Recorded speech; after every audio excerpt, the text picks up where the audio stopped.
this morning. Well, 8 women across the 7 cities are in a competition to help save lives. It's all part of the Women of Impact effort to raise heart health and stroke awareness across Hampton Roads. As I've shared with you, I'm representing the city of Norfolk after my own wellness journey. But I want to, thank you, Blaine Stewart. But I want to introduce you to my fellow competitors. I say it like that because we're all reaching for the same goal. So representing the city of Newport News is Terry Ackerson. She's a marathon runner, a nurse, and a stroke survivor.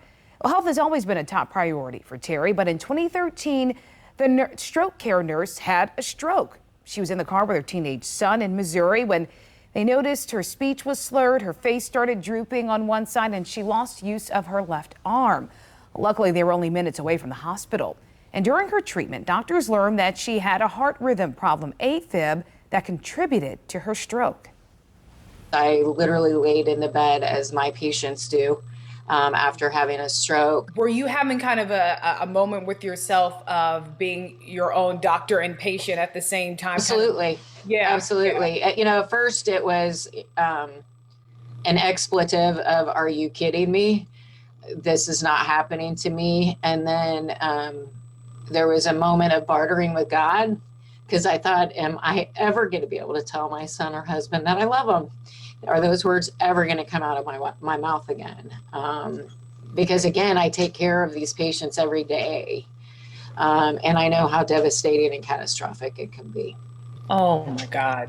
Oh, and you've seen the best of outcomes and the worst of outcomes. And I'm Absolutely. sure you were wondering which side of the spectrum you would fall on. Yeah. 80% of strokes are preventable with diet and exercise. And I want that to be in the forefront, that, for us to take accountability for our health, and to make sure that people know that they can get treated for stroke so they can be like me. Had I not been treated, I wouldn't have the use of my left arm and I wouldn't be able to talk to you. My goodness. Terry is now the stroke coordinator at Centera Careplex on the peninsula. Her biggest passion is prevention. Now, while it wasn't her case, she is focusing on the 80% who can use their choices to prevent stroke.